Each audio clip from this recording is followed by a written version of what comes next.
Hi everyone, welcome back to my channel. I hope everyone is well. Today I'm doing a little bit of a different video than normal. This is quite like a serious topic for me, and it's something that I have dealt with for a really long time now, and has impacted my life since being quite young. But it's something I feel really passionate about. I feel like it needs to be spoken about so much more than it is. It needs the research, it needs the recognition. So yeah, I thought it was really important for me to just do a video to share my experience. So yeah, that's what I'm doing today. Before we get into this, I do just want to say a quick disclaimer. I'm obviously not a medical professional, so please be aware that anything I do say is just from my own experience. I can say certain things that have been sort of advised to me by a doctor, but again, this is like my experience, my body, so something that may have been advised to me might not work for other people. So yeah, I'm just fucking rambling right now. I also just want to say everybody is different and everyone's body works differently, so the symptoms that I've experienced or the experience with endometriosis that I have had might be different to a lot of other people. The symptoms that I've had, other people may have never experienced, and other people may have symptoms that I've never experienced. It is completely just like so personal to everyone's individual body and how that this has affected them. If you've been told that you have endometriosis or you might have endometriosis, doesn't mean that you are going to get the symptoms that I have, or even if you do have these symptoms, it might not be endometriosis. There's so many sort of gynecological I can't fucking speak today. I know that there is a lot of sort of gynecological conditions, and endometriosis is very similar to a lot of others. For example, PCOS, I can't say this one, adenomyosis, I think. I'll put the name of it on the screen because I can't pronounce it. But yeah, so just because you may have certain symptoms that I speak about, if you've not been diagnosed by a doctor, please do not like take this video to diagnose yourself with it. My experience, how it's impacted my life, and I just wanted to share it with you guys because I think it's really important for everyone to sort of, you know, speak about these things, because it's not spoken about enough and there's not enough research, and that's why women, you know, go so long with the back and forth before getting diagnosed. It's just because it's so brushed under the carpet. So yeah, that's why I wanted to speak about this today. So I'm just gonna read the Google search for endometriosis. This is what the definition is on Google. It says endometriosis is a long-term condition where tissue similar to the lining of the womb grows in other places such as the ovaries and the fallopian tubes. Symptoms of endometriosis include pelvic pain in your lower tummy or back, severe period pain, and pain during or after sex. Treatments for endometriosis include painkillers, hormone medicines, and surgeries to remove the endometriosis tissue. There is actually a website called endometriosis.co.uk. It's in yellow and red like this.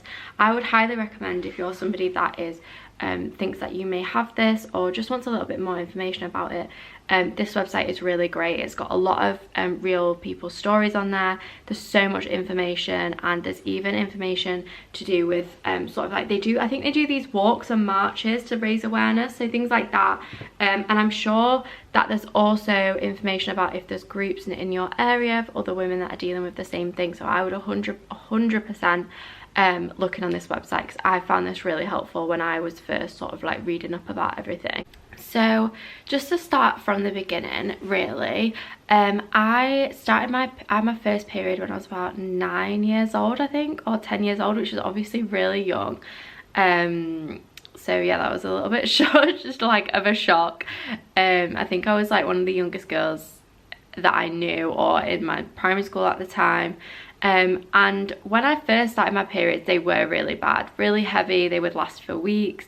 I would be in a lot of pain. But obviously when you do first start your period, this can be normal for a lot of women, but it's supposed to subside, you know, by the time you've had a period for a few years. I would say it got to the age of, I was probably 12, and I'd been having periods for 3 years. My mum had taken me to the doctor because she was concerned about the amount of bleeding and the pain I was in. You know, it would stop me from doing everything. It would stop me from going to school. I would have to have days off because the bleeding was so heavy, like I couldn't control it. So yeah, my mum had taken me to the doctors a few times, and they basically just said it's probably just because she's really young.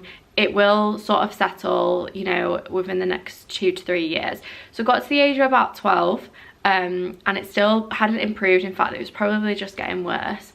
And I must have gone to the doctors probably about 3 or 4 times before they actually agreed to put me on the contraceptive pill when I was 12 and a half, 13 maybe. They would last for weeks, and I mean I would bleed for like 3 weeks at a time and maybe have a few days of not bleeding or light bleeding, and then it would just happen again. So they agreed to put me on the pill. It was called Regevodon at the time, and this worked for me for probably about 2 years, 2.5 years I would say, in terms of it masked the symptoms. But when I was on my period, because you have the 7-day break, it was still horrendous. I still had to have time off secondary school. You know, I was in a lot of pain. The bleeding was really heavy. I couldn't do normal things because, you know, of how bad my period affected me. It did regulate my period in terms of I had a period in that break, but the actual symptoms were not, it didn't help at all. And this pill actually has recently, in the past few years, there's a lot has come out about this pill not being very good for women to be on, especially in terms of things like if you struggle with your mental health, migraines, headaches, blood clots, those kind of things. And I actually found that mentally I got to an age where this pill was not suiting me anymore. It suited me through the ages of probably 12 to about 14, and when I turned about 14 to 15 I was kind of year 9, year 10 in school, I think at the time, and I just found that this pill was making me so depressed and so angry, and I actually had really high cortisol levels because I was on holiday and I came out in like all these like red marks. So I went to the doctor and they said, yeah, your cortisol levels are really high, and it was actually the pill that was causing that at the time. So I then ended up coming off that pill, but obviously I still needed to be on some form of hormonal contraception to sort of regulate my periods. Before I was put on another pill, I actually tried the injection, and for me that was absolute hell. It was one of the worst things I've ever tried for my periods. I just bled consistently the entire time, because you have it every 3 months, and I only had 1 dose, and I was just like, I can't do this. My skin broke out, I just wanted to cry all the time, I put loads of weight on, and yeah, my periods were just horrendous. So personally for me, I don't recommend that.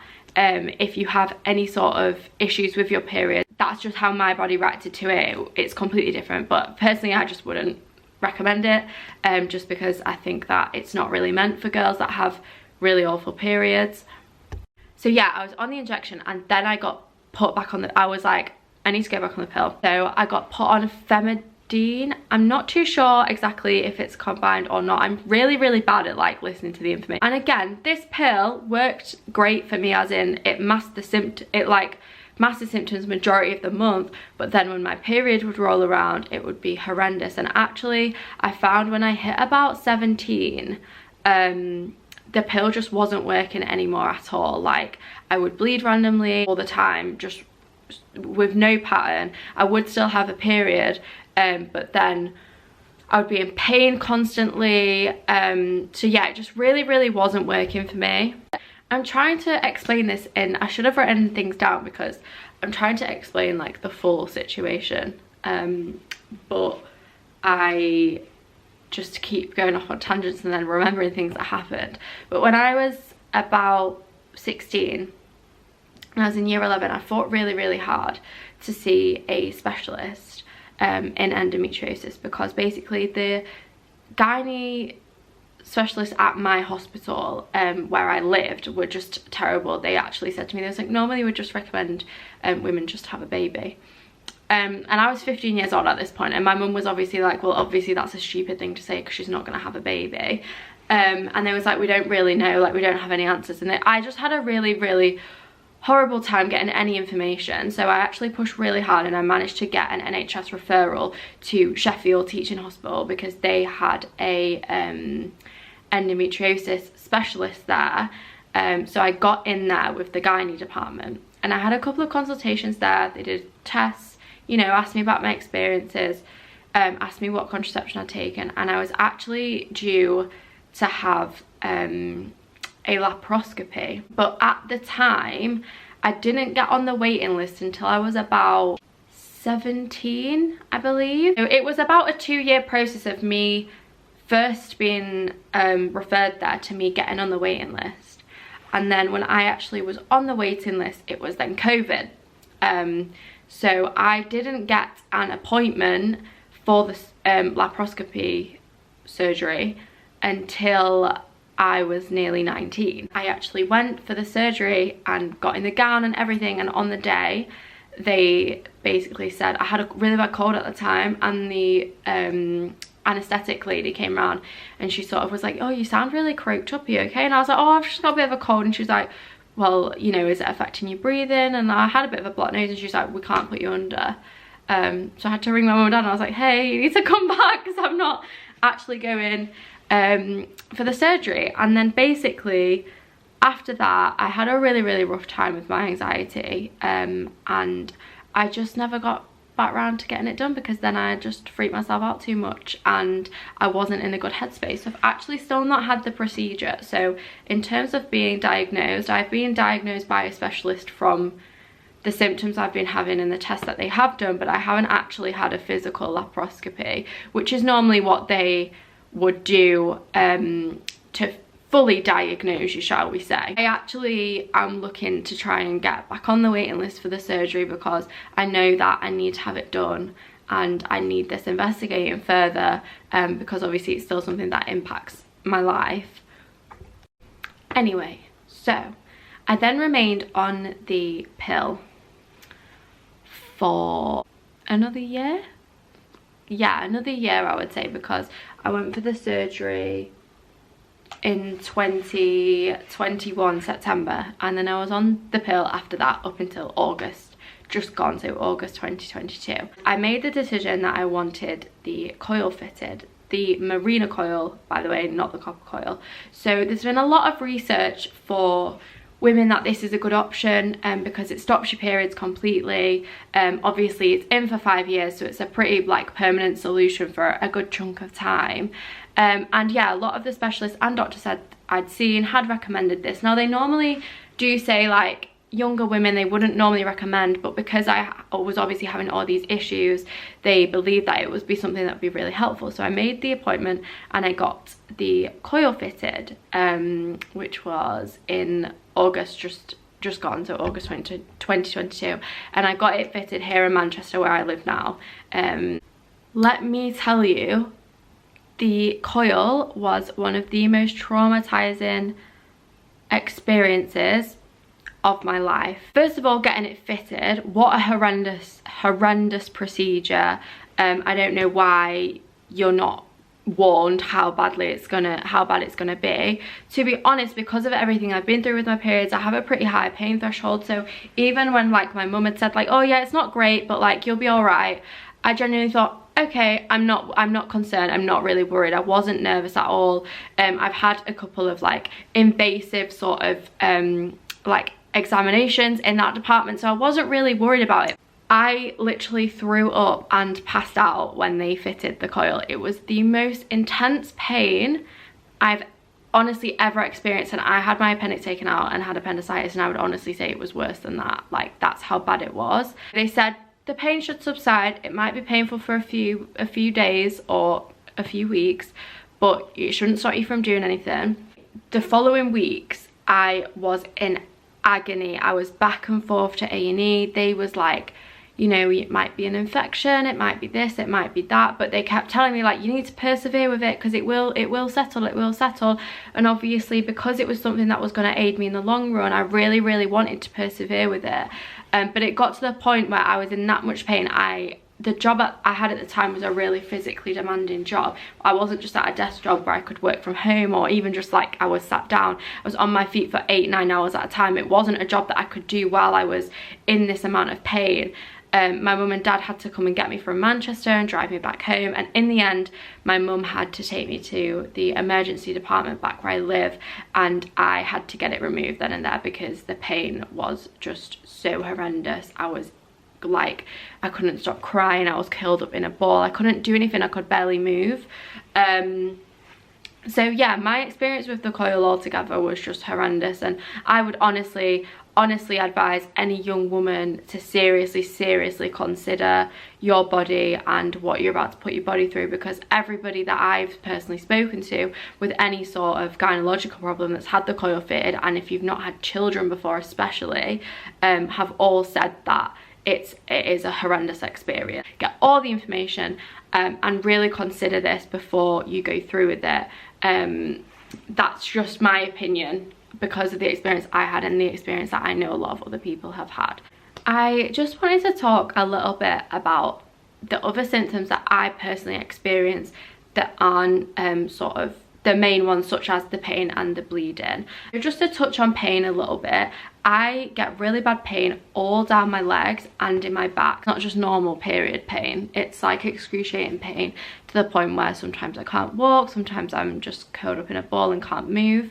But yeah, I personally feel pain really badly down my legs and my back as well. I know that other women can feel pain in a lot of other areas. For me as well, the pain can come on so intense, so randomly, and it's actually ruined a lot of holidays, a lot of things that are supposed to be a good time. My endometriosis just decides like, no, you're not having a good time today. A good example of this is I was in Paris a few years ago with my parents, and I randomly just started bleeding and came on my period, and the pain was horrendous that I was cooped up in a hotel room all day in Paris and couldn't do anything. And there's nothing you can do about it. That's what's frustrating. Like, you can take painkillers, you can run a hot bath, but at the end of the day, like, this condition is really severe, and it really comes for you when you're least expecting it. At least for me, that's how I've found it. I'll stop moving around, sorry. I just realised this whole video I'm just like fidgeting. For me, another example, I went to London about 2 years ago now with my mum and my godmum and my god sister, and we were sat in this Italian restaurant. I'd been fine the whole day, and all of a sudden this pain came out of nowhere, and I was like keeled over just in this Italian restaurant. And it's like, it's really disheartening, because you, one, feel guilty for the people around you because you don't want to ruin their experience, and you know that obviously it's people that you love and that care about you. They're not going to be mad at you at all. It's nothing you can control, but you can't help but feel a bit like a burden. Two, it ruins it for yourself. Like, I want to be able to go on holiday and have a good time and have a good weekend away and just live my life normally, and you just can't. And that's been something that's been really hard to come to terms with for me anyway, that this can just creep up on you, and it, you know, some things you're not always going to be able to do, and you can't always just be like, oh, it's fine, I'll get through it, because at the end of the day, like, you do just have to take yourself out of those situations when it really comes for you. I personally find that I get frequent water infections, and this was something that I got even as a really young teenager. This is something that has been known to be associated with a lot of these gynecological conditions. You can be really susceptible to getting water infections, and I find that I get water infections all the time, like for no reason at all. You can follow every step, you know, that they tell you to avoid them, but for me personally, I just get them all the time, constantly. I just realised my washing's in the background. Something that I really struggle with is fatigue, and when you're in pain and you're bleeding a lot, your body is just going through the most. It's going to be exhausted, but the level of tiredness I have experienced, some days I couldn't even get out of bed, could barely open my eyes, couldn't even watch the telly, like I just needed to lay in a dark room. And that's something that's really difficult to get your head around, because we've all felt tired, we've all felt exhausted, but this is just like nothing I've ever experienced before. It's just something that I am going to talk about, that some people might think this is a little bit TMI, but I think is really important to speak about, because it is something that really affects a lot of women, especially in relationships, is that sex can be so painful and so uncomfortable, and it can just generally be not an enjoyable experience. And I have really struggled with this my entire sort of adult, like late teenage adult life. When I first had a boyfriend, it's something for me that I felt really embarrassed about, especially when I was younger.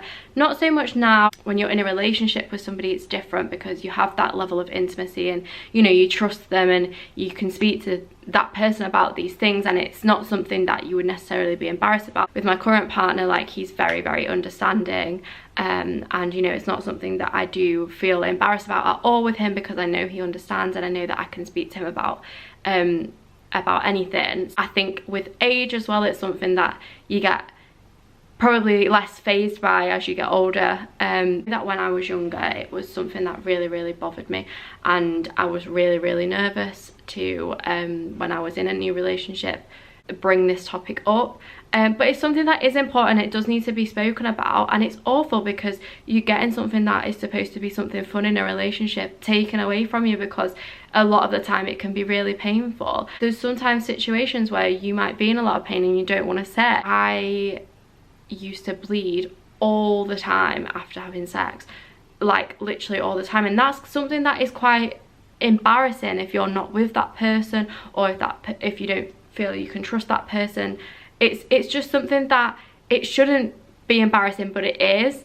But my advice to any girl, any young girl, especially if you're with somebody new, or even if you're going to have sex with somebody and you know that there's a high chance that, one, it's going to be uncomfortable and painful, two, you're going to bleed, just have an honest conversation about it. The man that you're with, the boy that you're with, cannot handle that conversation and is not a man enough to say, do you know what, that's absolutely fine, like, don't worry about it at all, then you don't need to even bother with that person. Say, hey, look, I know we don't know if you're in a situation where it might be somebody that you don't know very well, just like, I know we don't know each other very well, but just want to give you a little heads up, like, this is something that I experience with my body sometimes, just to pre-warn you.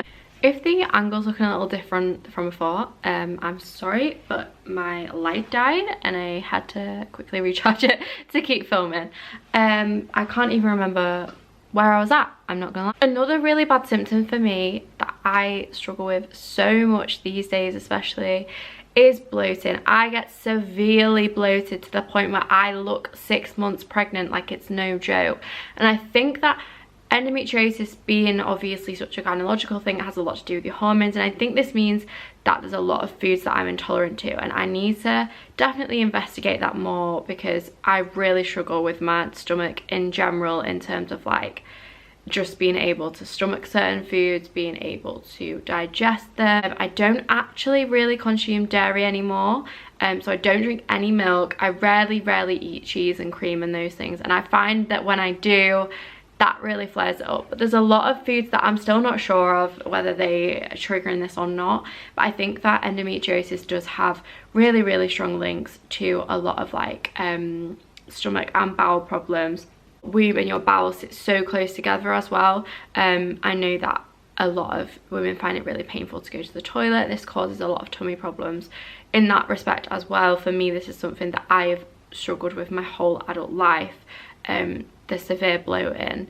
While I am not a medical professional, I will say that if you are experiencing heavy periods and painful periods to the point where you cannot live your daily life, you can't get out of bed, you can't go to work, you can't just get up and have a shower, this is not normal. Like, please go to your GP, please fight. And I know that it's really disheartening to have to keep going back to the GP. You don't have to tell me twice about it, trust me. It is so frustrating. You feel like nobody's listening to you, especially if you get a male GP. Not slating male GPs, because there are a lot of really good ones out there, but from my experience, whenever I had a male GP, they just did not take me seriously, and I spent countless nights crying about how I felt like I was never ever going to get anywhere. But please do not give up, be persistent, because it's not normal and you can't live your life without getting the help that you need. So for me, where I'm at right now, to be honest, if I'm completely honest with you, not in a great place with my endometriosis at the moment. I think that stress plays a big part of it. I'm really stressed right now. Work's been really busy. I've been really stressed about money. You know, I live on my own now. Like, I just feel like that I've got to a point where I feel really overwhelmed, and this definitely impacts your body. So I feel like my endometriosis is definitely reflective of that. Obviously I mentioned on a previous vlog that I'd been in hospital and things. I was just in a really bad place and was in a tremendous amount of pain and having really heavy bleeding. And you know, they just kind of wanted to keep an eye on me. Strong pain medication has helped me. Cocodamol, for example, is something that I take for migraines and also my period pain. That does sort of touch the edges. Hot baths always help me, not just physically but mentally. I love a nice warm bath before I get in bed. And as much as you don't want to be around anyone, if I know I'm in a really bad place and I'm in a lot of pain, it really does help if your friends can come around, if your boyfriend can come around and spend some time with you, because you know, they can distract you and take your mind off it. And even though you might think, oh, I don't want to see anyone right now, I don't want anyone to see me this way, honestly, I've found that that really does help me, again, mentally as well as physically, because distraction is a really good technique when you're in a lot of pain. And I know that sometimes it's really hard because you've got no energy to do anything. So how can you distract yourself when you've not even got the energy to get out of bed? At the end of the day, like, I'm 20 years old, like, I'm still learning so much about myself, so much about my body and how to deal with this. I think that for me, the next steps going forward, I definitely need the laparoscopy, and then maybe we can reconvene about the best method of contraception for me to go on to manage my endometriosis, because the pill has helped in terms of I don't bleed constantly, I'm not on my period constantly. However, when I am on my period, it really doesn't do anything. It's still really bad. I still get all these symptoms, you know. I've not found a way to manage this. I know that a lot of people really rave about holistic methods such as diet and things like that, and that is something that I really want to do a lot of research into and try and find the right diet for me. I'm not gonna lie, I eat shit. I have such a terrible diet, and that's on me. And that's one of my goals for this year, is to eat so much better and provide my body with the food and the nutrients that it needs. I'm lazy when it comes to food. I'm hold my hands up, I hate cooking, so I just eat the easiest thing. And I love sweets. I've got such a sweet tooth, so I love chocolate, I love cake, I love ice cream. Anything that's bad for me, I love it.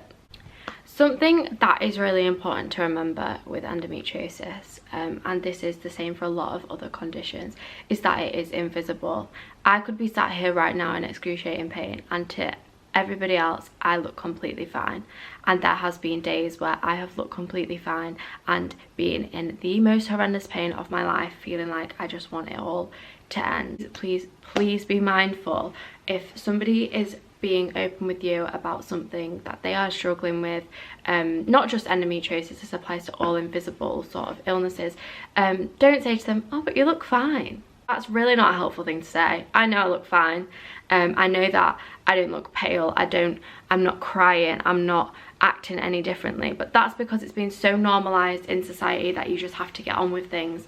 And I am the worst for that, and I'm the worst for not asking for help and for acting like everything's okay when it's not. If you're somebody that, you know, somebody in your family is being diagnosed with this, or you've got a friend or a partner that is being diagnosed with this, please just avoid saying things like, oh, but you seemed fine earlier, or oh, you look fine, or oh, well, I suppose it's just a period, because endometriosis is not just a bad period. I can't express this enough. Something that has really helped me mentally and physically with endometriosis is low impact exercise. As much as I used to love going to the gym and I used to love really high intensity things, my body didn't love that. And as much as it is important to exercise, it's important to exercise in a way that is gonna benefit your body, and my body was not benefiting from the way I was exercising. For me, things like yoga, Pilates, swimming's not always a great one if you're bleeding, but a lot of the time if you're not bleeding, that's a really great one. Incline walks, even just a normal walk, really benefited me to to stay healthy, but it was something that my body could manage, and something that I wouldn't wake up the next day feeling like, oh god, like I've just put my body through so much. I find that I get a lot of enjoyment out of that, and my body really responds well to those exercises. And there's so many on YouTube. You don't need any money to do it. You can do it from your own home on YouTube, and there's so many for endometriosis, for periods, for, you know, chronic pain. It's such a good tool. I hope that this video has been helpful for somebody out there who might be struggling with this, or even anything else period, chronic illness related, because I know it can feel really lonely and isolating. I personally really struggled when I was a teenager and at school.